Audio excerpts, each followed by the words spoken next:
Good morning, everyone, and welcome back to my YouTube channel. Let's discuss. Friends, today we will discuss class 10th subject Hindi and worksheet number 71 जो कि आपका 23 दिसंबर 2020 के लिए है। तो आज हम पढ़ेंगे जॉर्ज पंचम की नाक यानी कृतिका भाग 2 का। जो इससे पहले वर्कशीट आया वही वर्कशीट आज भी कंटिन्यू हो रहा है उसी चैप्टर का। ठीक है, तो अगर आप हमारे चैनल पे नए हैं तो हमारे चैनल को सब्सक्राइब कर लीजिए और बेल आइकन को प्रेस कर लीजिए ताकि आपको लेटेस्ट नोटिफिकेशन मिलते रहें। तो दोस्तों, इसे हम प्रॉपर वे में डिस्कस करते हैं। चलिए, आखिर मूर्तिकार को फिर बुलाया गया, यानी मूर्तिकार को फिर से बुलाया गया जो उसने मसला हल कर दिया। वह बोला, पत्थर की किस्म का ठीक पता नहीं चला तो परेशान मत होइए। अर्थात मूर्तिकार का कहना है जो पत्थर है उसका जो अगर सही किस्म का कहाँ से आया है, कैसे किस्म का, किस टाइप का पत्थर है, अगर उसका पता नहीं चला है तो परेशान मत होइए। मैं हिंदुस्तान के हर एक पहाड़ पर जाऊंगा। और यहाँ लेखक कहना चाह रहा है जो मैं हिंदुस्तान यानी भारत के हर एक जो माउंटेन पर जाऊंगा और ऐसा हो पत्थर खोज कर लाऊंगा। कमेटी के सदस्य की जान में जान चलते गर्व से कहा, आई। सभापति ने चलते, ऐसा क्या चीज है जो हिंदुस्तान में मिलती नहीं है? हर चीज इस देश के गर्भ में छिपी है। जरूरत खोज करने की है, खोज करने के लिए मेहनत करनी होगी और इस मेहनत का फल हमें मिलेगा और आने वाला जमाना खुशहाल जरूर होगा। अर्थात हमें हमेशा अपने मेहनत पे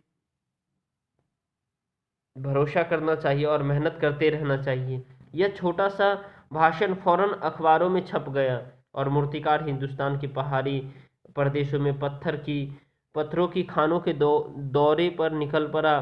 कुछ दिन बाद वह हताश लौटा। उसके चेहरे पर लानत बरस रही थी और उसने सिर लटकाकर खबर दी, हिंदुस्तान का चप्पा चप्पा क्या हुआ, चप्पा चप्पा खोज डाला, पर इस किस्म का पत्थर कहीं नहीं मिला। यह पत्थर विदेशी है। सभापति ने लैस में आकर कहा, लानत है आपकी अक्ल पर, दिमाग दिल, विदेशी की सारी चीजें हम अपना चुके हैं, तौर तरीके सही सहन तरीके और सहन। जब हिंदुस्तान में बाल डांस तक मिल जाता है तो पत्थर क्यों नहीं मिलता? अर्थात मूर्तिकार चुप खड़ा था।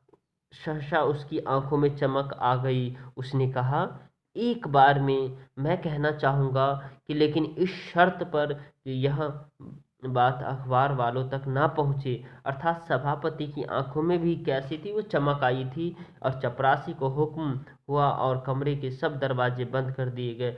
तब मूर्तिकार ने कहा, देश में अनेक अपने नेताओं की मूर्तियाँ भी है। अगर इजाज़त हो और आप लोग ठीक समझे तो लोजिस्की नाक इस मेरा मतलब है तो लाट पर ठीक बैठे उसे उतार लिया लाया जाए।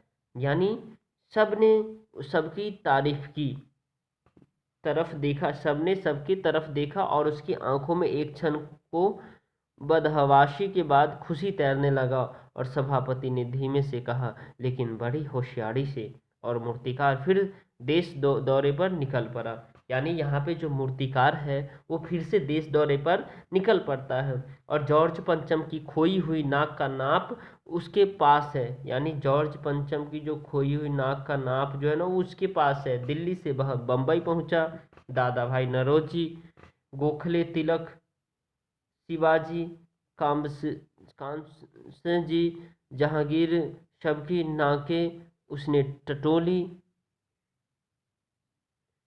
नापी और गुजरात की ओर भागा। गांधी जी, सरदार पटेल, विट्ठल भाई पटेल, महादेव देसाई की मूर्ति को परखा और बंगाल की ओर जो है चला। गुरुदेव रविन्द्रनाथ, सुभाष चंद्र बोस, राजा राम मोहन राय आदि को भी देखा और नाप जोख की और बिहार की तरफ चला।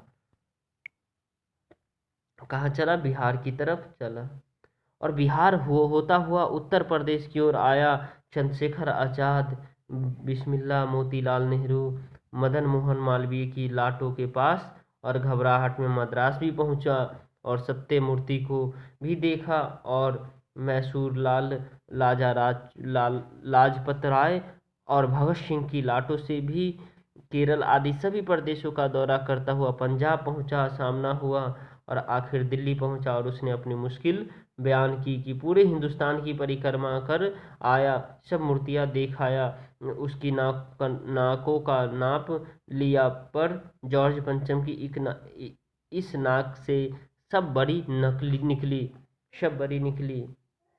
शब्दार्थ है जिसे दामोदर में कार्यभार होता है, किसी कार्य के होने या ना होने की पूरी जिम्मेदारी फौरन यानी तुरंत होती है और मूर्तिकार ही। तो इस तरह से जो है ना दोस्तों, ये एक तरीके का जो है ना व्यंग्य है, ठीक है, और कितना अच्छा व्यंग्य है जो आपने देखा ही। चलिए अब इसके में जो क्वेश्चन है, इस सभी के क्वेश्चंस का आंसर देखते हैं, ठीक है। मूर्तिकार हिंदुस्तान के पहाड़ी प्रदेश के दौरे पर क्यों गया और हताश क्यों लौट आया? मूर्तिकार ने गुप्त रूप से क्या सुझाव दिया और जॉर्ज पंचम की नाक लगाने को लेकर जो चिंता सरकारी तंत्र में दिखाई देती है, वह तंत्र किस मानसिकता को दर्शाता है? और जॉर्ज पंचम की लाट पर किसी भी भारतीय नेता की मूर्ति की नाक फिर से फिट न होने की बात से लेखक किस ओर संकेत करना चाहते हैं और गतिविधि। चलिए इस सभी क्वेश्चन का आंसर हम देखते हैं। चलिए तो अब हम आंसर देखते हैं। Class 10th Hindi worksheet 71। अब देखिए क्वेश्चन नंबर आपका फर्स्ट है, मूर्तिकार हिंदुस्तान के पहाड़ी प्रदेश के दौरे पर क्यों गया और हताश क्यों लौट आया? यानी मूर्तिकार जिस पत्थर से मूर्ति बनी उस पत्थर की तलाश में हिंदुस्तान की पहाड़ी प्रदेश के दौरे पर गया, परंतु हताश हाथ लगी क्योंकि वह पत्थर नहीं मिल पाया। राइट। अब क्वेश्चन नंबर हम सेकेंड देखते हैं। क्वेश्चन नंबर सेकेंड है हमारा, मूर्तिकार ने गुप्त रूप से क्या सुझाव दिया? तो मूर्तिकार द्वारा दिया गया वह गुप्त सुझाव था कि देश के नेताओं की लाटों की नाक का नाप लिया जाए और जॉर्ज पंचम की टूटी नाक पर लगा दिया जाए। ओके फ्रेंड्स, आई होप आपको ये समझ में आ रहा है। अब देखिए क्वेश्चन नंबर थर्ड हम डिस्कस करते हैं। जॉर्ज पंचम की नाक लगाने को लेकर जो चिंता सरकारी तंत्र में दिखाई देती है, वह तंत्र की किस मानसिकता को दर्शाता है? यानी सरकारी तंत्र में जॉर्ज पंचम की नाक लगाने को जो चिंता और बदमाशी दिखाई देती है, उससे उनकी गुलाम मानसिकता का बोध होता है। इससे पता चलता है कि वे आज़ाद होकर भी अंग्रेज के गुलाम हैं। उन्हें अपने उस अतिथि की नाक बहुत मूल्यवान प्रतीत होता है जिसने भारत को गुलाम बनाया और अपमानित किया है। राइट। अब देखिए क्वेश्चन नंबर फोर्थ है, जॉर्ज पंचम की नाक पर किसी भारतीय नेता की मूर्ति के नाक फिट ना होने की बात से लेखक किस ओर संकेत करना चाहते हैं? तो मूर्तिकार को पता चलता है कि वह हर भारतीय नेता, यहाँ तक कि भारतीय बच्चे की नाक जॉर्ज पंचम की नाक से बड़ी है। इस कथन के द्वारा लेखक हमारे आत्मसम्मान की ओर संकेत करते हैं। ओके फ्रेंड्स, अगर आप हमारे चैनल पर नए हैं तो हमारे चैनल को सब्सक्राइब कर लीजिए और बेल आइकन को प्रेस कर लीजिए ताकि आपको लेटेस्ट नोटिफिकेशन मिलता रहे। चलिए क्वेश्चन नंबर फिफ्थ है, गतिविधि है हमारा। गतिविधि, मूर्तिकार ने हिंदुस्तान की परिक्रमा कहाँ कहाँ से गुजरकर की और कौन और किन किन नेताओं की मूर्तियों या लाटों को देखा? इन राज्यों केंद्र शासित प्रदेशों के नाम लिखकर उनके सामने उनसे जुड़े नेताओं के नाम लिखे। चलिए बहुत सारा है, आपने अभी मैंने पढ़ा था, आप भी उसमें से लिख सकते हो और मैं कुछ लिख दिया हूँ। यात्रा के दौरान लेखक मुंबई, गुजरात, उत्तर प्रदेश, बिहार, तमिलनाडु, पंजाब, दिल्ली आदि स्थानों पर गया और वहाँ दादा भाई नौरोजी, गोखले, तिलक, शिवाजी सरदार पटेल, सुभाष चंद्र बोस, चंद्रशेखर आजाद, भगत सिंह तथा लाला लाजपत राय इत्यादि की मूर्तियां को देखा और मोतीलाल नेहरू, चंद्रशेखर आजाद, रविन्द्रनाथ टैगोर, सुभाष चंद्र बोस, इन सबको देखा। ठीक है। उत्तर प्रदेश में उन्होंने क्या किया? उत्तर प्रदेश में मोतीलाल नेहरू, चंद्रशेखर आजाद, बंगाल में रविन्द्रनाथ टैगोर, सुभाष चंद्र बोस। उसके बाद बिहार में जो है ना राजेंद्र प्रसाद, जयप्रकाश नारायण को देखा। फिर उसके बाद जो है ना मुंबई में दादा भाई नौरोजी, गोखले, तिलक और शिवाजी। उसके बाद देखा जो पंजाब में भगत सिंह, लाला लाजपत राय इत्यादि, और भी आप लिख सकते हैं। ठीक है, तो वीडियो पसंद आए तो वीडियो को लाइक शेयर सब्सक्राइब कीजिए, कमेंट करना ना भूलें और दोस्तों के साथ शेयर करें। Thanks for watching. एक बार फिर से देख लीजिए, यहाँ देखिए इसे आप